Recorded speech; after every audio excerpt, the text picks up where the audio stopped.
Hey, what the hell's going on, you guys? It is Stupid Player NegativeAE, and welcome back to another Vagante video. Today, I felt like going over some of my favorite knight builds in Vagante. I know a good portion of this game is RNG, for example, getting a decent weapon or equipment, but investing your skill points in the right and wrong places can easily make or break your run. So today, I wanted to go over some of my favorite knight specs and explain why I invest my skill points the way that I do. I also want to preface this by saying that I am by no means the best Vagante player, but I do have 300 hours in the game, so I thought I might be able to help some people out. The knight has 3 unique paths that he can spec into. He has the sword path, the holy path, and the defense path.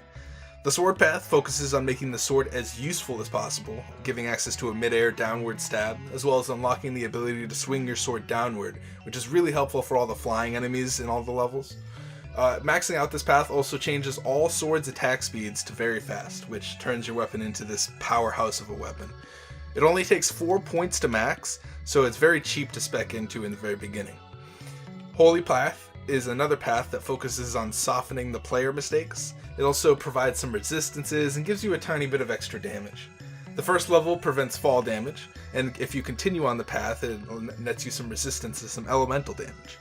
If you max this path, it makes it so you can't be killed unless your health is 0, which can help you just long enough to escape from a boss or an enemy. This is also 4 points to max out as well, so it's another good starting path that you could go into. Defense path is entirely focused on reducing or nullifying any damage that you take. The first point gives you the block stance, which completely blocks all attacks for a little while. And if you continue to spec into this, you get a defensive recharging shield that makes you take way less damage. If you max this defense path, you get a passive that just makes it so you auto-block damage, which is very helpful in addition to the damage you're already not taking in this path. So with all that, what should you spend your skill points in? Well, it depends. If you want to do more damage, you should max sword path first. This allows you to attack much faster and get a lot more utility out of your sword.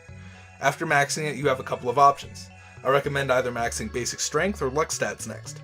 Maxing strength will increase the overall damage your sword does, as well as giving it more kick. Whereas if you max the luck tree, it will increase not only your evasion, but the critical rate of your sword, which will already be able to attack really fast because of the aforementioned sword path, so it allows many chances for you to crit. If you want to spec into other things, I suggest maybe basic vitality, defense, or holy paths, because each of these provide a little bit of defense and allows you to off-tank a little bit. Now, if you're feeling like a tank today, you should max the defense tree.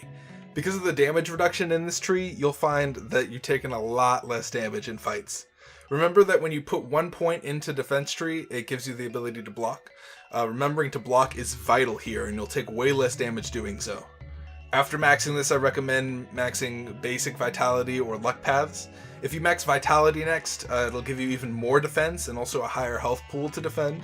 And if you max luck next, it'll increase your evasion, which also pairs with that auto block passive, allowing for a pretty much indestructible knight as long as you're blocking and healing, and it's crazy. Other options include if you're going into holy or strength. Holy gives you a lot more damage reduction for elemental attacks, allowing for somewhat of a tankier knight. And strength gives you the much needed damage that this path lacks, because you will be doing a lot less damage than if you were to go sword path.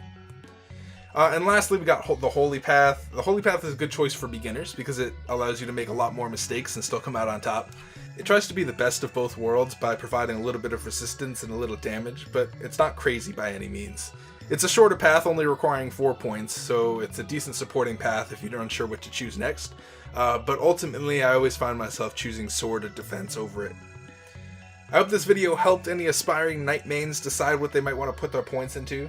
If you have a knight build that you like to use, leave them in the comments below. I'd love to see what other people are building, and I'm sure that other people looking for knight builds would love to see it too.